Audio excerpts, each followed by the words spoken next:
wet shavers. Well, at least it's evening over here. This is Tim, of course, with the Shaving Tolson. And today I'm going to be looking at one of my favorite razors. Now, one of the reasons why this is my favorite is not necessarily for the shaving aspects of the razor itself, but merely because of its looks. I'm a huge fan of Art Deco style. I feel like this razor really emulates that, especially like the box. The whole presentation is very Art Deco-y. I'll go ahead and close it so that way you can kind of get the full picture of it. And the odd thing about these particular razors is if you really look hard, they don't go for that much. I picked this one up from a local antique shop for 20 bucks. So not bad at all, and it's a beautiful looking razor, and I think the mechanism for it is really unique. So without further ado, we'll go ahead and jump right into the actual mechanism of the razor itself. I'll go ahead and focus on it here. So here is the oscillating razor. You might be asking yourself, well, how does this work? Well, this piece right here swivels the blade back and forth. So it oscillates on your face, on your neck, etc. As you're moving along. And the way that it does that is just the angle, which is actually kind of cool because this kind of acts as a guide for getting that proper angle. And the idea is that your face will move these along as it cuts through. Now, in my experience, I did use this razor at one point when I first got it because I was just so curious, and the blade, pretty dull, tugged a lot. But my main problem was the mechanism itself. Did not seem to really oscillate all that much. When it was pressed up against my face at the desired angle that it mentions here in the little pamphlet, this was not really catching my face all that well in order to oscillate. So I don't know why that is, but I still think this razor is super cool based on looks alone. I mean, look at this. This looks very steampunky, looks very Art Deco-y. Focus in on the razor again here. And it's just a really fascinating piece of history. Now, the cool thing about this particular model, there were a couple of oscillating razors that were around. This particular one was manufactured in the 30s, but there were a couple. It seems like it was probably a fad that popped up and then died down and just kind of never resurfaced again for obvious reasons.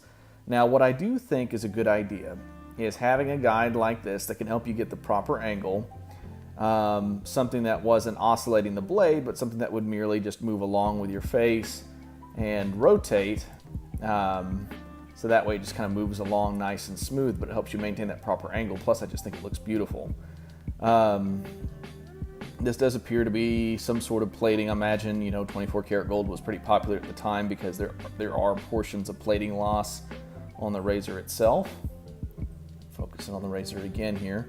But just look at that. That mechanism is really cool, and if you look hard enough, you can see that little knob right there is actually what's sitting inside, and it's moving back and forth, back and forth. And the reason why I'm posting this video is there's just not a lot of material out there on this particular razor, and I just think it's so fascinating that I might as well go ahead and post a video to YouTube in regards to this razor specifically.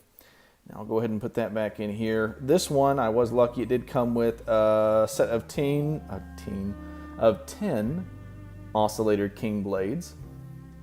And these blades are specially designed, so I'll go ahead and get the razor back up here so that way I can show you these proprietary blades work. Now the cool thing is this will take modern safety razor, or I guess you could say, the design today is of course the design that was around, years and years ago, decades ago. But these usually take proprietary blades in order to get the oscillating mechanism. But they can also take, and you'll see a little bit of rust unfortunately right there, but kind of see here those big cutout notches, but it will take a modern safety razor blade. You can kind of see the oscillating, how it would work is it moves this particular little knob back and forth, which in turn moves the actual blade back and forth, so that way, or side to side, I guess, side to side, so that way it oscillates. Kind of cool. And the fit is actually pretty snug because it doesn't move anywhere outside of that. Now, go ahead and put the blade to the side here, and I'll get out just a derby that I had lying around. Fit this in here, show you how she fits.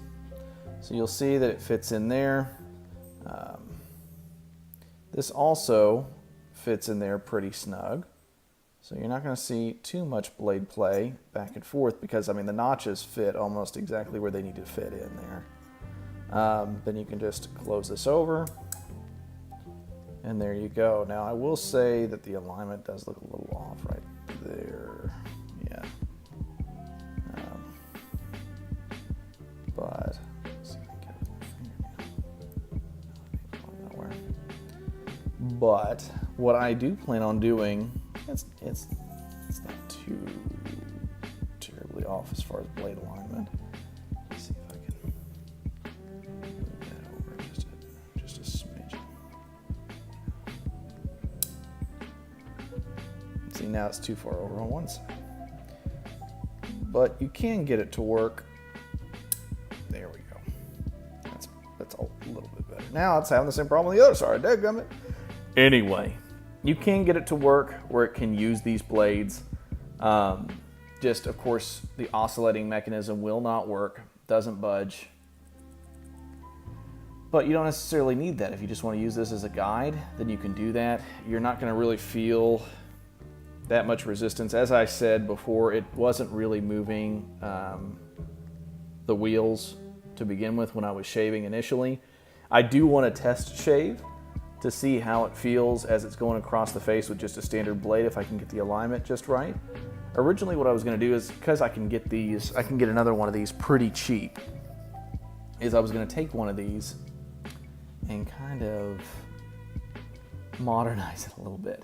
By that I mean take out the oscillating mechanism here, the little tray, just leave the wheel where it can spin freely, and then put the blade in. Now the thing that you'll notice is whenever you put these blades in, you have to rotate it all the way out in order to then carefully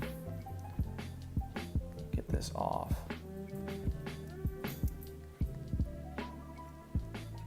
See, there you go.